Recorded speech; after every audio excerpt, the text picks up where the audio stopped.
I worship you. I worship you. You are here, working in this place. I worship you. I worship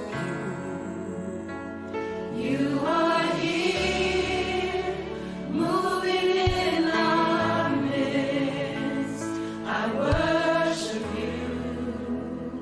I worship you. You are here, working in this place. I worship you. I worship you. Waymaker, miracle worker, promise keeper, light in the darkness, my God, that is who you are. Waymaker, miracle worker, promise keeper, light in the darkness, my God, that is who you are. You are here, touching every heart. I worship you. I worship you. You are here, healing every heart. I worship you. I worship you. You are here, mending every heart. I worship you. I worship you. You are here, turning lives around.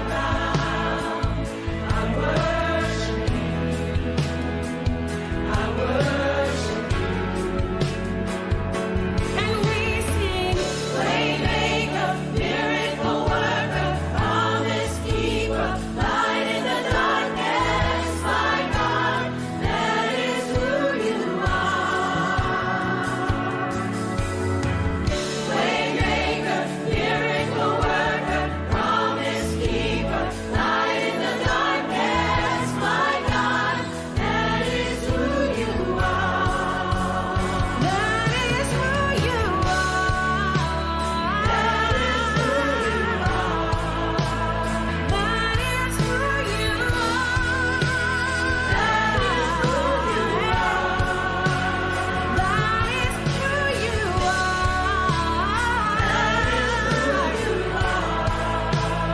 That is who you are.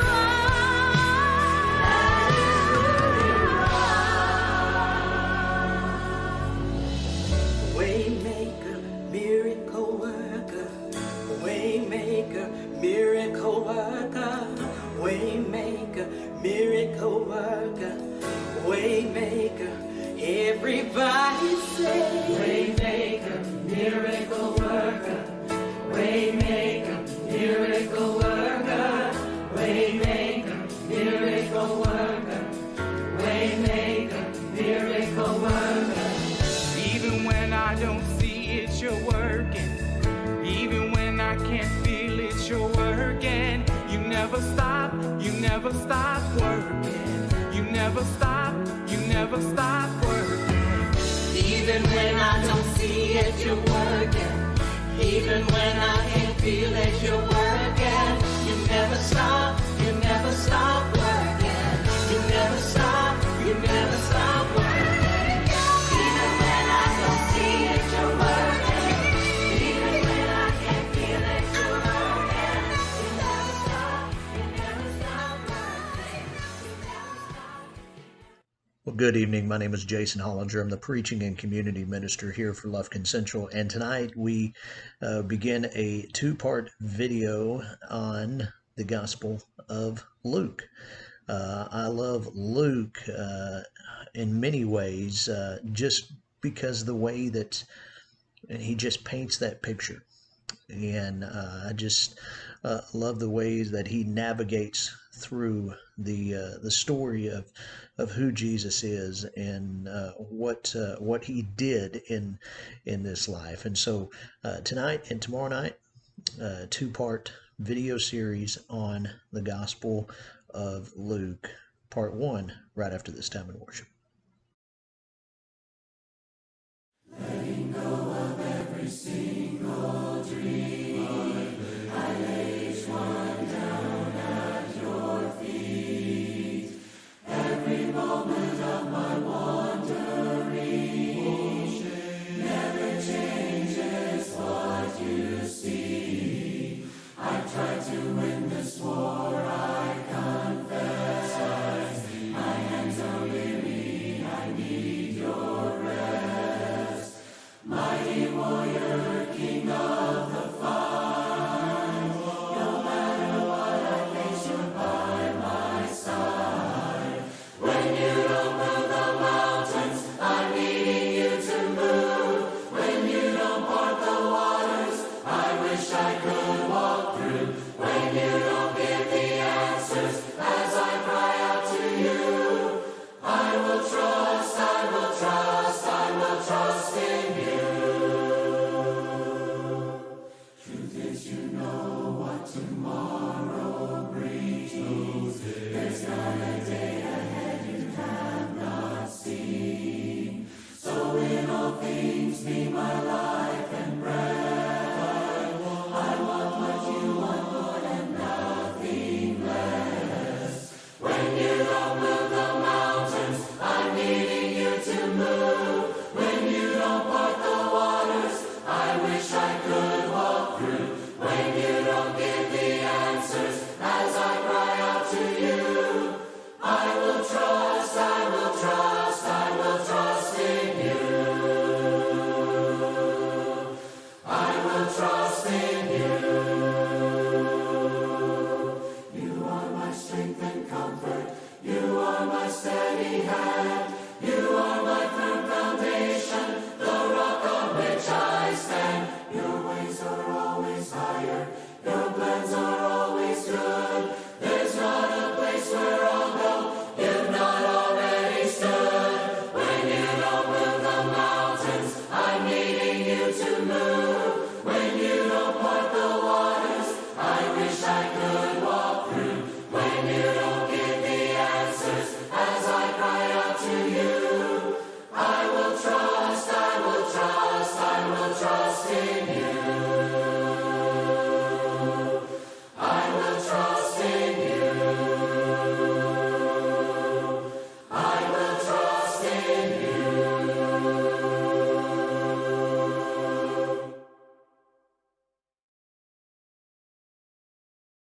As the deer pants for the water, so my soul longs after you.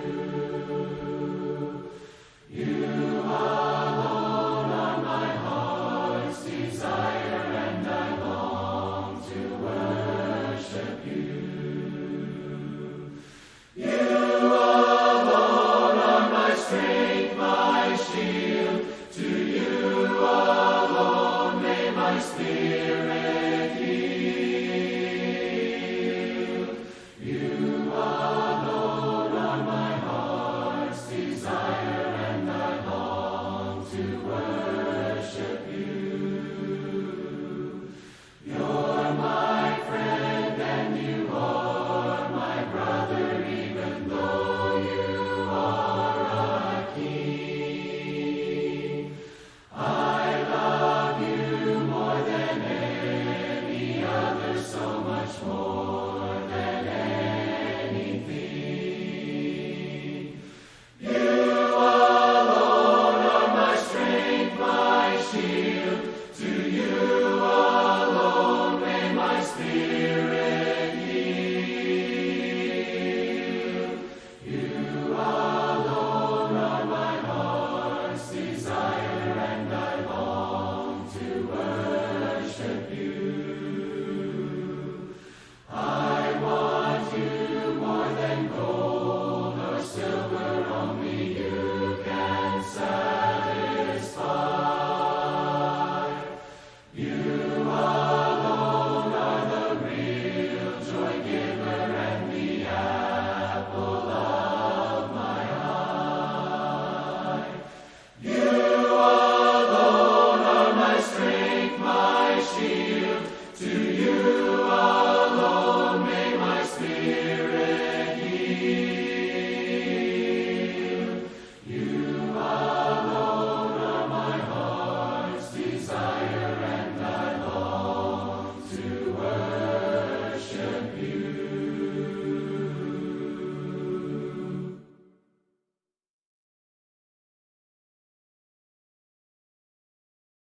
The Gospel according to Luke.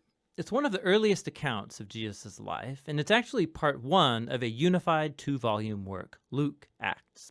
If you compare the opening lines of both of these books, it's clear that they come from the same author, and there are internal clues in the book of Acts, as well as an early tradition that identifies the author as Luke, the traveling companion and co-worker of Paul the Apostle, who we know was also a doctor. Luke opens his work with a preface telling us how and why he wrote this book. He acknowledges that there's many other fine accounts of Jesus' life out there, but he wanted to go back to the eyewitness traditions of as many early disciples as he could, in order to produce what he calls an orderly account about the things that have been fulfilled among us. Now that word fulfilled shows us why Luke wrote this account. For him, the story of Jesus isn't just ancient history. He wants to show how it's the fulfillment of the long covenant story of God and Israel, and bigger than that, of the story of God and the whole world. The book's design is fairly clear. There's a long introduction that sets up the stories of John the Baptist and Jesus. Then in chapters 3 to 9, Luke presents a robust portrait of Jesus and his mission in his home region of Galilee. After that, the large midsection of the book is Jesus' long journey to Jerusalem, which leads to the story's climax, Jesus' final week in Jerusalem leading up to his death and resurrection, which then leads on into the book of Acts. In this video, we're just going to focus on the first half of Luke's gospel. The extended introduction tells in parallel the birth stories of John the Baptist and Jesus. So you have this elderly priestly couple, Zechariah and Elizabeth, and then this young unmarried woman, Mary and Joseph. They both receive an unlikely divine promise that they're going to have a son. Both promises are fulfilled then, as John and then Jesus are born, and both parents sing poems of celebration. Now these poetic songs, they're filled with echoes from the Old Testament, Psalms and prophets, showing how these children will fulfill God's ancient promises. But these poems also preview each child's role in the story to follow. So John is the prophetic messenger promised in the Torah and the prophets who's going to prepare Israel to meet their God. And Jesus, he's the messianic king promised to David, who's going to bring God's reign over Israel and God's blessing to the nations, just like he promised to Abraham. After this, Mary brings Jesus to the Jerusalem temple for his dedication, and two elderly prophets, Anna and Simeon, they see Jesus and they recognize who he is. And Simeon sings his own song, a poem inspired by the prophet Isaiah. He says, "This child is God's salvation for Israel, and he will become a light to the nations." So with all this anticipation, the story moves forward into the next main section, where Luke presents Jesus and his mission. He sets the stage with John's renewal movement at the Jordan River, where he's calling a new, repentant, recommitted Israel into existence through baptism. He's preparing for the arrival of God's kingdom. And then Jesus appears as the leader of this new Israel, and he's marked out by the Spirit and the voice of God from heaven. He is the beloved Son of God. After this, Luke follows with the genealogy, and it traces Jesus' origins back to David, then back to Abraham, and then all the way back to Adam from the book of Genesis. Luke's claiming here that Jesus is the messianic king of Israel who will bring God's blessing, but not only to Israel, the family of Abraham. He is here for all the sons of Adam, for all humanity. After this, Luke has strategically placed the story of Jesus going to his hometown Nazareth, where he launches his public mission. At a synagogue gathering, Jesus stands up and he reads from the scroll of Isaiah, saying, "The Spirit of the Lord is upon me, to preach good news to the poor and freedom for the prisoners, new sight for the blind and freedom for the oppressed." Now, along with the other Gospels, Jesus is presented here, he's the Messianic King bringing the good news of God's kingdom. But what Luke uniquely highlights are the social implications of Jesus' mission. So he brings freedom. The Greek word is aphesis. It literally means release, and it refers to the ancient Jewish practice of the year of Jubilee described in Leviticus 25.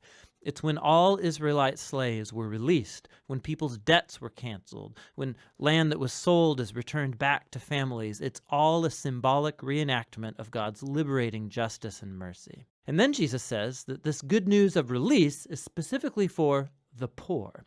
Now, in the Old Testament, the poor, or in Hebrew, ani, it's a much broader category than just people who don't have very much money. It refers also to people of low social status in their culture, like people with disabilities or women and children and the elderly.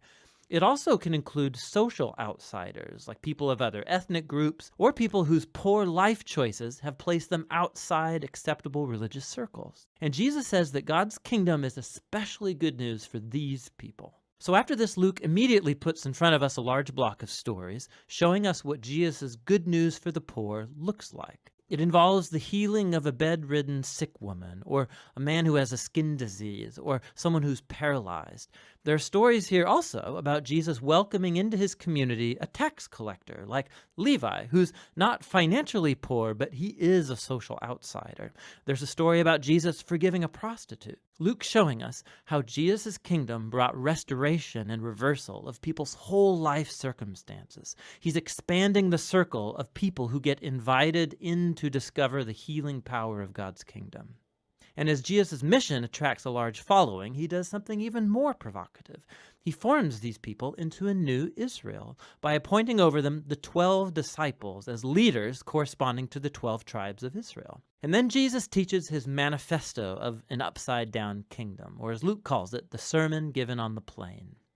He says God's love for the outsider and the poor means that his kingdom brings a reversal of all of our value systems. He is here to form a new alternative people of God who are going to respond to Jesus' invitation by practicing radical generosity, by serving the poor. People who are going to lead by serving and live by peacemaking and forgiveness. People who are deeply pious but who reject religious hypocrisy. Now, Jesus' radical kingdom vision, his claim to divine authority, it starts to generate resistance and controversy, especially from Israel's religious leaders. His outreach to questionable people, it's a threat to their religious traditions and their sense of social stability. And so they start accusing Jesus of blaspheming God, of being a drunk and mixing with sinners. And so this section culminates in a new revelation of Jesus' mission to his disciples.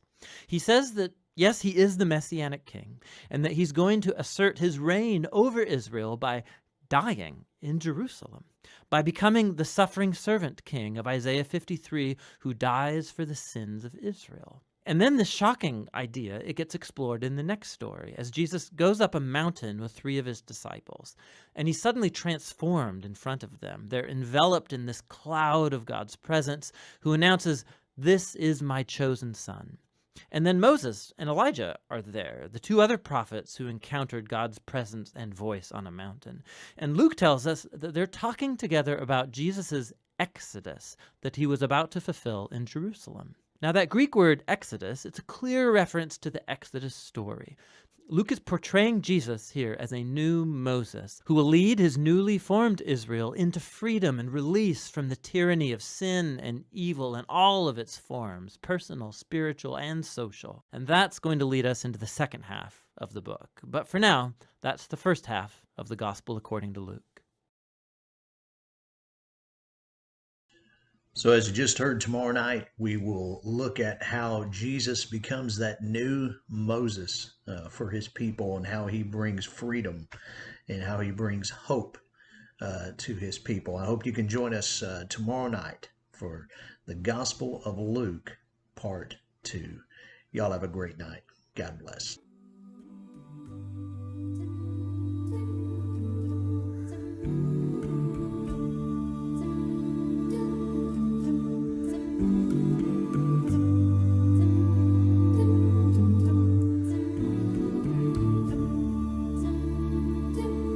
As far as the east is from the west, as far as the worst is from the best, as far as the future's from the past, as far as the first is from the last, he is holy. I'm unworthy. He is faithful in all of his ways. He is worthy. I'm unholy. He has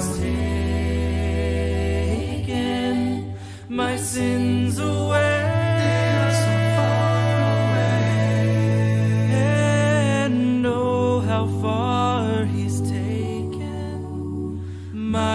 sins away from me. As far as the heavens from the earth, as far as the dying's from the birth, as far as the darkness from the light, as far as the blind is from the sun. He is holy. I'm unworthy. He is faithful in all of his ways. He is worthy. I'm unholy. He has taken my sins away. And oh, how far he's taken my sins away